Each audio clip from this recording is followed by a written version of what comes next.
There's a common theme that I see within like young entrepreneurs who want to have their own successful companies like you did, and they basically say that they can do it alone. Or sometimes not even they say that, they want to do it alone. They don't really want to have their team or anything like that. They want to feel accomplished knowing that they did it themselves. What would you say to that? That's your ego. Save your ego for your fucking amigos.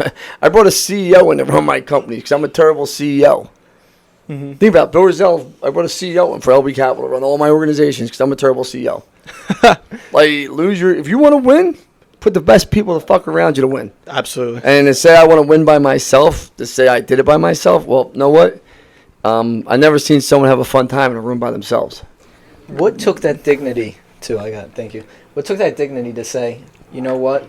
I'm not capable of being the CEO, or I know that someone better can do it. I know you are a guy with zero ego or minimal, but a lot of people suffer with that situation where they can't let go of what they think they're good at in order to do it. Like you said, you're best at marketing or SEO. Mm-hmm. That's your niche. Mm-hmm. So how did you say, you know what?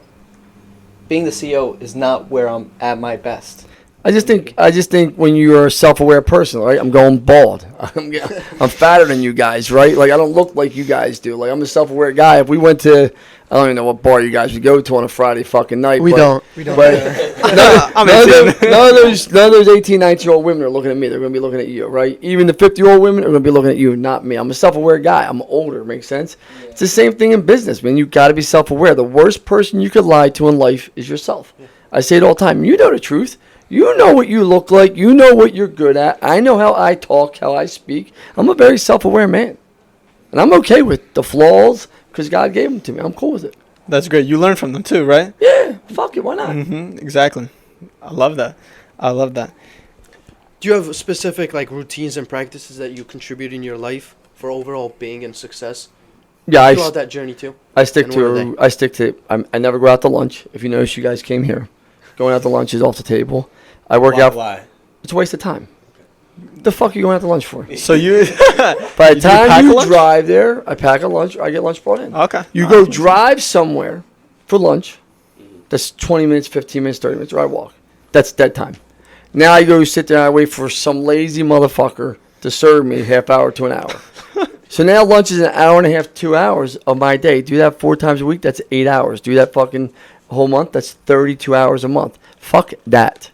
That's 32 hours of my time. I just met with the guy from a fleet service. I said, you got 15 minutes. I try to keep everything to 15 to 30 minutes now. All my meetings. No more. You can get a lot accomplished in 15, 30 minutes. Wow. Now, if I'm going to build a relationship, I'm going to have people at my house. Come to my house, have dinner, come meet my family. That's great. How do you not deviate the extra time? Because a lot of people will make that extra time to do what they want to do. Do you have all your social media deleted? I have all my social media distractions. Do you have Nah, I mean, listen, I get up, I look at social media a little bit, but I don't even post my own social media. Deshaun does and my team does. I don't post my own shit. Yeah. How do you prevent the distractions from taking over? It's just discipline. Listen, I always say this to people. This kid right here, he's fucking ripped like shredded wheat, right? He doesn't eat a carb in his life, right? Like this dude, he knows what he's putting in his body, right? He's disciplined. It's the same things apply to business. Sure it is, kid. It's the same things apply in business. But people rather have self-indulgences and instant gratification than stick to the plan. Mm-hmm. Yeah, Josh always preaches delaying gratification, the importance of that. Is that and business is hard enough because you're going to have businesses that fail as good as you are. That's a fact. I try to say it to people, not to talk politics here, but look at Trump. Trump has a lot of great businesses. He has businesses failed. I've had businesses failed. Anyone that has multiple businesses will have to be honest with you and say, yes, some has failed. Not everything goes to the moon. Of course. Yeah. Of course. I don't think there's a single exception. Mm-hmm. Well, some people will make it sound that way. Especially on fucking social media, your generation. Speaking on that matter, I want to touch up on, is there anything different from when you were an entrepreneur, when you're starting age? Because I'm assuming you started at our age. No, I didn't start till I'm 50. I started 35 years ago. No, 15 years ago. Okay. Being an entrepreneur, really on my own. Yeah, I worked in corporate America. Jeez. Well, I worked in corporate America for 15 years. Is still a big difference. Do you think, what has changed that people now need to know? I think it's easier. If I was your age, I think it's easier. You guys live in fucking a world full of Candyland kids that want to talk about their feelings and every word matters, and if you say something, cancel this motherfucker, and just everything. Like, it's the most lunacy. People are just so soft, yeah. Well, I am just the soft part. It's just they're. If I told you how many times, like, I don't even interview people anymore because they think I feel, and I'm like, if I take my feelings out every day of how I feel, and I still show up, and I still take it to the max, and I don't have to, and I'm still doing this, why the fuck should I give what you feel? A great leader doesn't care about people's feelings; they care about people's problems. I want to find solutions. No, but I do care about your feelings because I want all the, like, when I show you the training center we're building is 30,000 square feet. I didn't build that for me. I built that so the employees in my family, my work family, can come in here and be proud of what they're doing and feel great about what they're doing. But, you know, that's a different feeling, right? A good feeling. You know, I think, you know, social media, I would separate myself if I was you guys easily. I think you guys have a Rolodex that, I mean, think about this. I mean, when I was your age, I could have never walked into a guy's like my office, not that I'm someone special, but, you know, there's no way they would let me walk through the door. You've done something. Huh? No, but, they would never let me walk through the door, right? Because social media didn't exist. You know, podcasting didn't exist. I think, you know, if you guys can find what you want to do business-wise, I think you can grow it so much faster now than before. I just think it's a whole different world out there. Yeah. Has that time change helped you grow your businesses? Absolutely. Absolutely. Yes. Yes. It helped me grow my own personal brand. I just started seeing what some of these young kids are doing. I'm like, wait, this motherfucker has no experience, no right to be calling himself a winner. I mean, no offense. I got hairs on my ass older than this kid, and like this guy's has never done anything in his life, and you know he's out there coaching people, this and that. I'm like, nah, this ain't gonna happen. What do you think of those courses where they pretend like they're certified and they decide to coach people on that shit? Listen, teachers teach because they can't do, coaches coach because they can't do. You know, now there's some coaches that enjoy coaching and they had their own businesses. I'd hire that coach in a heartbeat, right? Yeah. And I do think some people are better at coaching people than owning businesses, right? But you better make sure you have the right coach that's giving you the right advice, right? I mean, it's just that simple. Damn right. How do you really know that?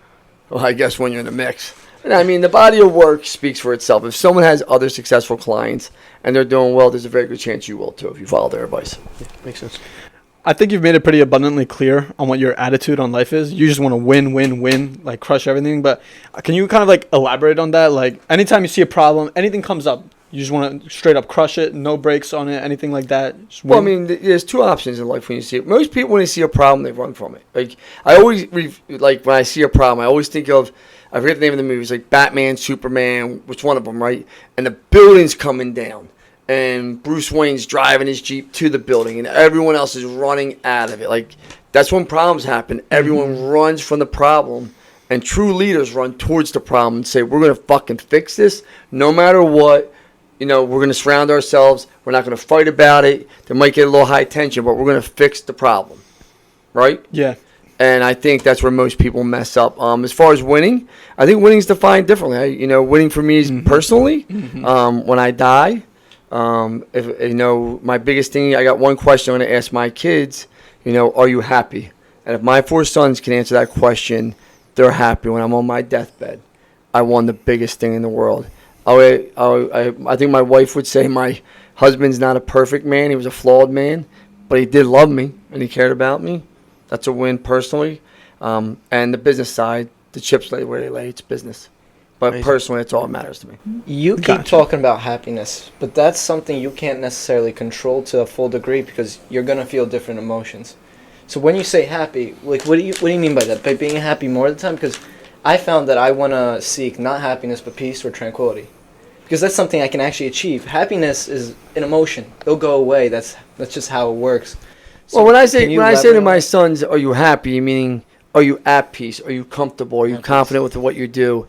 Are you living a good life, Do you feel fulfilled? I see some people that are fucking miserable every day and their parents put so much pressure on them to be them, or their parents think they got to go to Cornell or get a PhD or take over their businesses. And I'm like, fuck that. No way, man. Like, if my sons want to be a librarian, great. If my sons want to be gay, that's great. If my sons want to be transgender, that's great. If my sons want to marry a black woman, Chinese woman, a fucking alien, that's great. Are you happy? Are you at peace? Do you feel loved? If the answers are yes, I'm the happiest man alive. Put me away. Throw me in the casket. I'm good. I love That's it. great. I love it. And That's something great. else I have a I don't know if that's politically correct to say or not, but No, Fuck, nothing it's, is anymore it's your these days. viewpoints and no one. nothing is politically correct to